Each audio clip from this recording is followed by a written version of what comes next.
If you weren't already aware, S&box has just opened to the public, and you can add the game to your Steam library through the link in the description. In its current state, high quality games are few and far between, and good multiplayer games are even more rare. So in order to make you and your friends' early experience go a bit more smoothly, I've put together a list of 10 multiplayer S&box games that are actually good. First up is Grubs by Ape Tavern. This is one of my favorite S&box multiplayer games. It's heavily inspired by the Worms series of games, which if you don't know are turn-based strategy games where players control teams of worms, selecting weapons and taking calculated shots to either damage or knock other worms off the map. As I've never played them myself, I'm unsure of how true to the original series Grubs is, but the gameplay is close to identical as far as I can tell. The terrain is procedurally generated, sometimes a little too procedurally generated.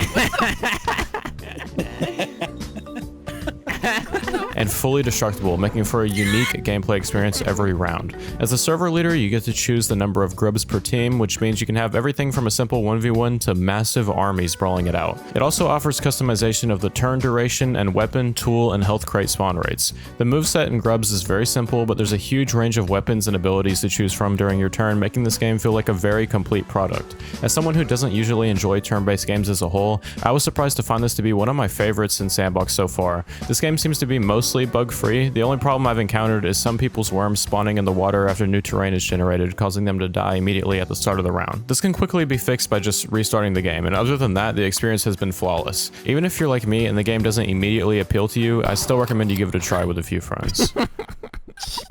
Drifter by Braxnet is an old-school arcade-style drifting game where you compete against other players to rack up the most drift points. Drift points work similarly to skill points in Forza games. As you drift, the number of points at the top will increase until you finish your drift, in which the points will be added to your total. However, if you crash or go off the track even slightly, you will lose all your current points. Drifter currently has 5 unique tracks, many different unlockable vehicles, and 2 game modes. One where you compete for the highest total score, and one where you compete for the highest single drift score. Total score games will have you neck and neck with your friends trying to consistently pull off drifts to top their leaderboards before the time ends, while the single drift games will have you drifting for like 5 minutes straight just to lose it all by slightly touching the grass. What? This is my preferred game mode because messing up is so much more punishing. You have to commit to much longer drifts to win, but in doing so, you're at risk of losing so much progress all at once. Drifter is super satisfying when you do well and super frustrating when you mess up. The vehicle physics take a little bit of time to learn, but once you get the hang of it, it's very addicting. One big bug that I've noticed is that there are some random errors in the track hitboxes where your car will just run into nothing, canceling your current drift.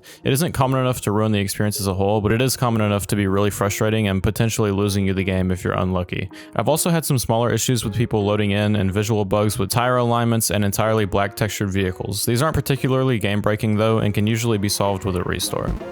Aaron! Gibletz by Carson Compton is my first-person shooter of choice when it comes to going up against my friends. It's an extremely stripped-back approach to the genre, but I think that's exactly what we need at this time in S&box. While other shooters attempt more complicated gameplay and fall on their face, Gibletz exists very comfortably in its niche. The gunplay is super responsive and the movement is fast and athletic, so much so that Gibletz really feels more like a multiplayer aim trainer than a standalone FPS game. It feels very similar to Kovacs with the instantly traveling, perfectly accurate bullets and the fast and erratic enemy movement. If you're someone who likes Quake, this is a game for you. Another cool thing about Gibletz is it allows you to choose any map in all of S&box, and while many of the maps are not well suited for the gameplay in Gibletz, it's cool to have so many options. Plus, if there's ever a map that you really wish you could play the game in, you could technically add it yourself. Due to how simple the gameplay is, it's entirely bug-free as far as I've been able to tell, and given that the scope of the game isn't all that ambitious, it does everything it set out to do pretty well. Also, the music is really good. Shout out to Carson. Dude, the music is actually fire. Now, I can't talk about first-person shooters without mentioning Nicked. Nicked is like the first-person shooter of S&box. As you would expect, many of the most fully developed multiplayer games in S&box are made by Facepunch themselves. This one in particular started out as a 1-week development challenge, but has since been more fleshed out. It's heavily inspired by Counter-Strike, but its most notable distinction is the ability to aim down sight. It features 5 game modes at the moment: Defuse, Cash Grab, Competitive Defuse, Team Deathmatch, and Retakes. Cash Grab is a capture the flag-esque game mode, and Retakes is essentially Defuse without having to plant the bomb. There's currently only 3 maps in the game. Refinery is the largest and features every game mode, while Shipment and Edinburgh are smaller team deathmatch only maps. If you're looking for the S&box version of Counter-Strike, this is your game.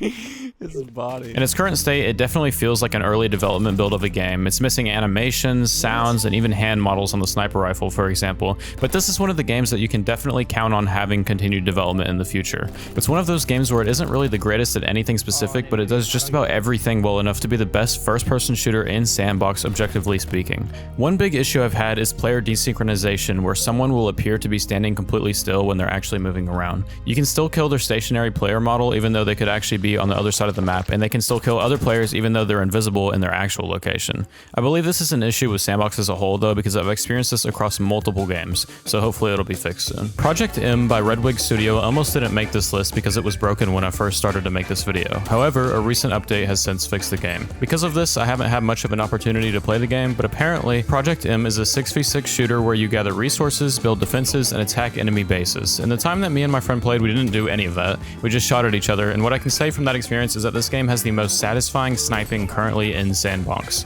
So much so that once I started sniping, I stopped using all the other weapons. You play as some kind of human-monkey hybrid. Monkey kill.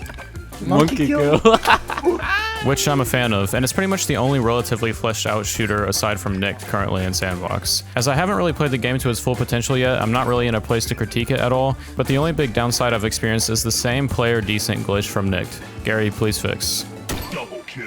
No, we traded. Speaking of Gary, Ball Pit is another face punch game. This one is 2D and slightly reminds me of the world's hardest game. The main goal is to avoid being touched by either the green or blue balls depending on which side you're on. You get 3 lives per round, and at the end of each round you get to use cash earned to buy power-ups. These include things like slow motion, balls you can shoot towards your enemy, increased movement speed, etc. Every time you win a round, your side of the field gets smaller, giving you less space to move around until you eventually win the entire game. It's a very simple 1v1 party game that seems to be bug-free as far as I can tell. And the cool thing about this game is you can actually 1v1 your friend without having to worry about random people joining. Turf by Crowder, believe it or not, is yet another game about balls. It's an oversimplified Splatoon type game with 2 maps, a smaller one and a larger one, and they're broken up into tiles. You play as a ball, and rolling over tiles converts them to your color. The goal is to have the majority of the tiles in your color when the timer runs out. If you do, you win the round, and whoever wins the most out of 6 rounds wins the entire game. The map is also scattered with power-ups, things like the ability to jump, the ability to punch other players,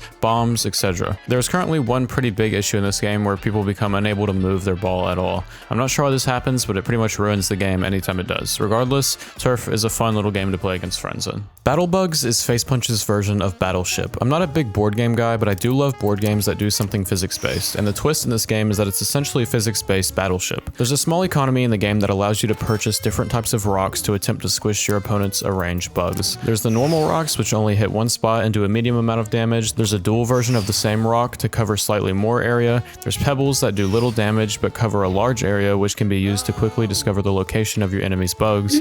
And then there's the larger boulder type rocks that cover a small to medium sized area and do lots of damage. When you go to fire your rocks, there's a small mini game to align your aim, and once thrown, the tiles indicate red for no bug, yellow for a revealed bug, and green for a dead bug. The different attack types and physics-based shots allow for significantly more strategy than traditional Battleship. Honestly, this game feels like a more fully realized version of the original board game, and apart from the ones on your board, Battlebugs appears to be pretty bug-free.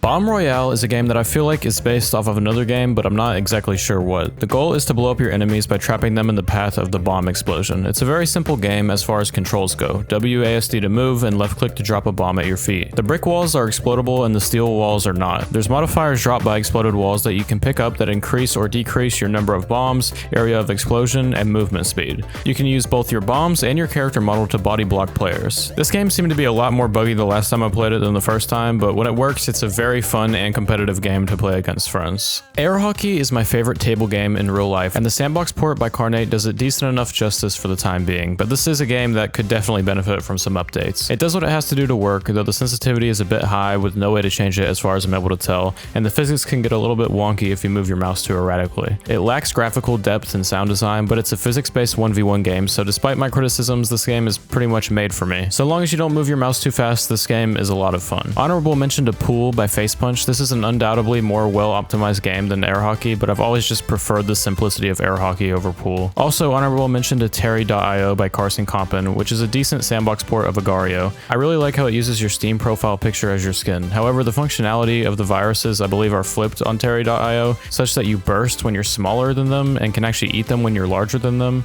This punishes smaller players more, which I think kind of goes against the philosophy that makes Agario work so well in the first place. And the last honorable mention is to Jumper, which is Sandbox's streamer rage game. If you like Jump King, Getting Over It, a difficult game about climbing, chained together, etc., this is a game for you, and potentially for your friends too, because it's multiplayer. You can compete with your friends' scores if you wish, but the multiplayer aspect doesn't really add that much as there's no real player interaction, so I didn't add this game to the main list. But this is undoubtedly one of the most completed and well-optimized games on Sandbox, as well as one of the hardest. Okay. I'm back. Dude, no! I fell all the way to the bottom! That's funny, dude.